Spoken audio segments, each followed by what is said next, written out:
kama deni tuwe nalo sisi, sio yeye. Sasa Mheshimiwa Jafo, mimi nikiwa kama mmoja vijana wa Tanzania ambao kiukweli ukielekea fursa naondoka nayo, sifanyi masiara kabisa. Kwa leo Mheshimiwa Jafo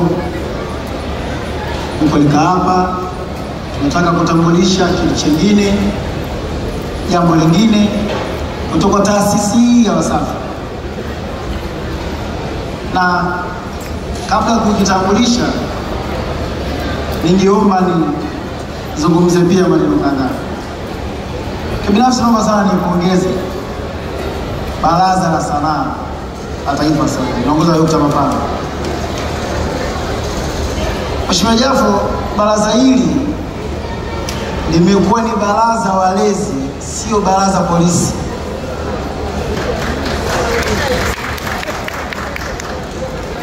Kwa ndugu zangu wasanii waliokuwepo ndani wanajua mabaraza tuliokuwa nao mwanzo na baraza la sasa hivi. Hili baraza la sasa hivi ni baraza ambalo linataka sisi vijana tufanikiwe.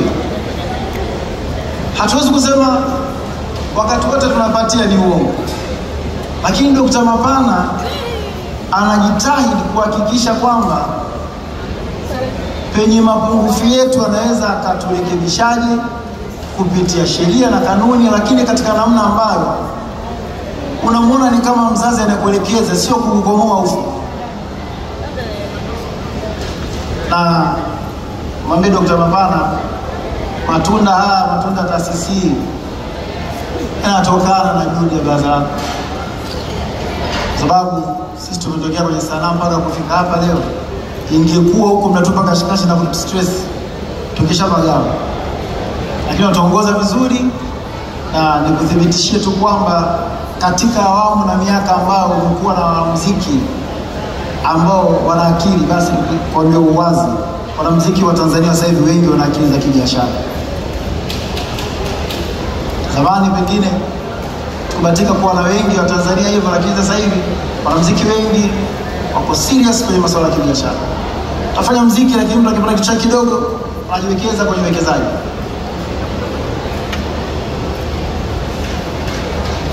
Profesa pale aliniambia ukipanda kwanza nitoe speech baada.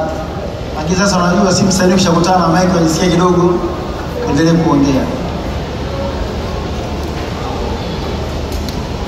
Mheshimiwa mgeni rasmi, kipekee ningeomba sana nimpe sifa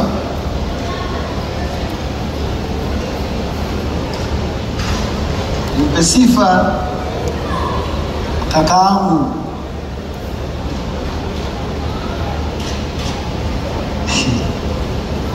mtendaji wa juu kabisa wa Brela pale, kakaangu Nyaisa. Tafadhali naomba hata ukiwezekana wapungie kidogo. Hata mimi najua nitakachokiongea hapo na kutafuta sana.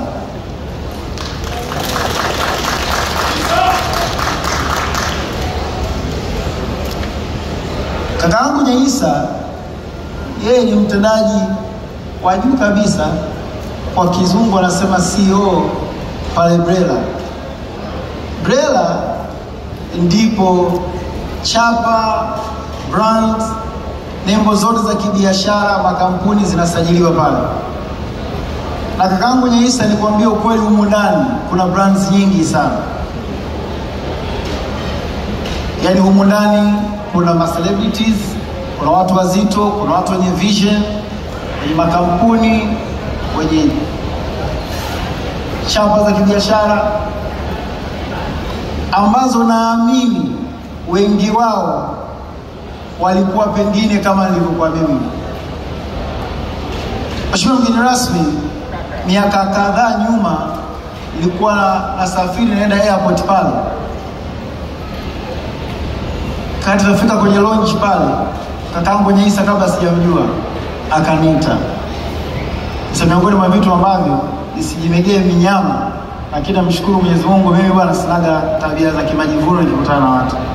Sasa kuniita nikaenda nikamsikiliza. Akajitambulisha. Akanambia mimi mtu fulani natoka sehemu fulani.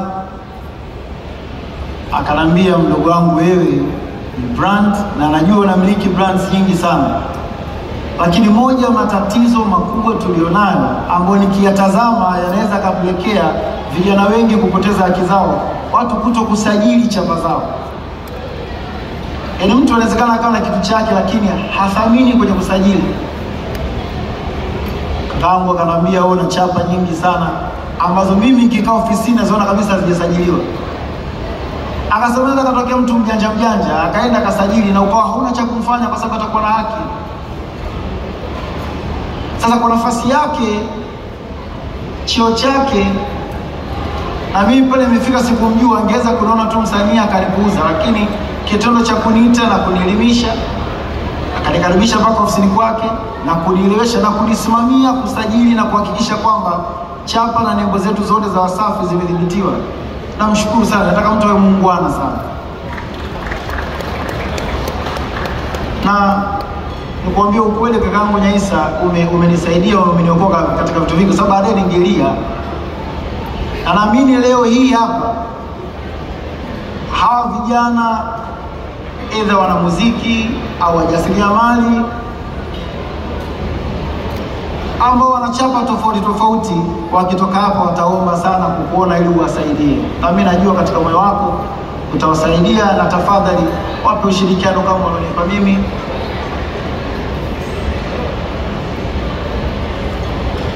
Ili kuweza kutengeneza Tanzania ambayo ni maendeleo zaidi baadaye.